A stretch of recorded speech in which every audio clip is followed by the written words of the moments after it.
Jordi Morell, actualment estic visquent entre Barcelona i Darmstadt, a Alemanya, des de fa pocs mesos, i el treball que presento aquí a la capella de Sant Nicolau en aquesta exposició sorgeix d'aquesta experiència pròpia el fet d'anar a viure en aquest territori. L'interès d'aquest projecte va sorgir sobretot el fet d'anar a viure això en aquesta població d'Alemanya, una població que ara és com molt tranquil·la, una vida molt calmada, i darrerament, sobretot a principis d'any, hi va haver una notícia a la premsa que es havia descobert una bomba de la Segona Guerra Mundial a l'oest d'Alemanya i que havia causat la mort d'un treballador que estava movent pedres amb una excavadora. Aquesta notícia em va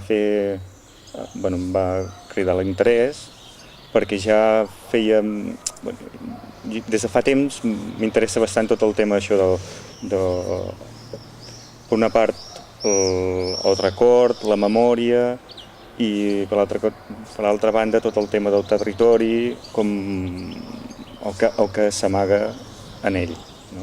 Aquest fet em va fer començar a plantejar, canviar la manera de mirar en el territori que estic actualment.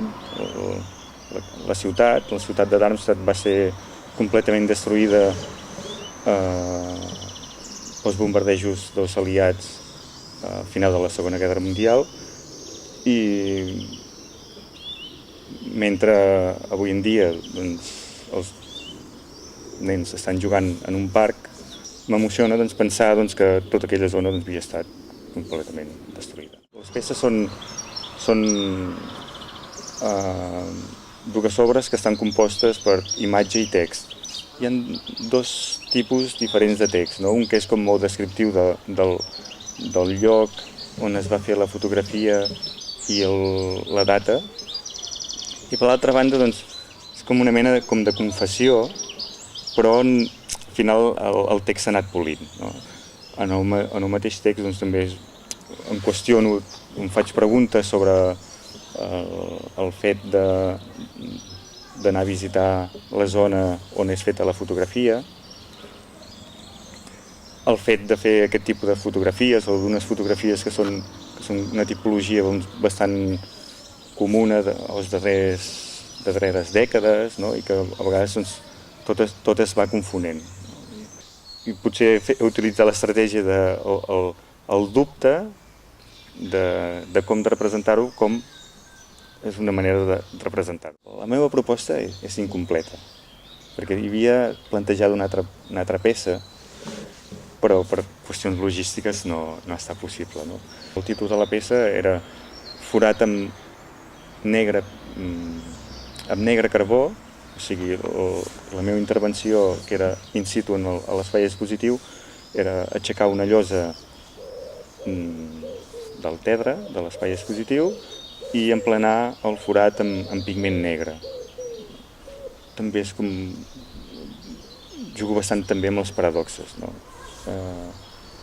I aquesta peça, que és com independent, com també poden ser les altres, que formen part de la mateixa sèrie però són independents, a mi també m'interessa bastant com es generen aquestes relacions, diàlegs entre elles, i van també ajudant o canviant el discurs de totes les peces.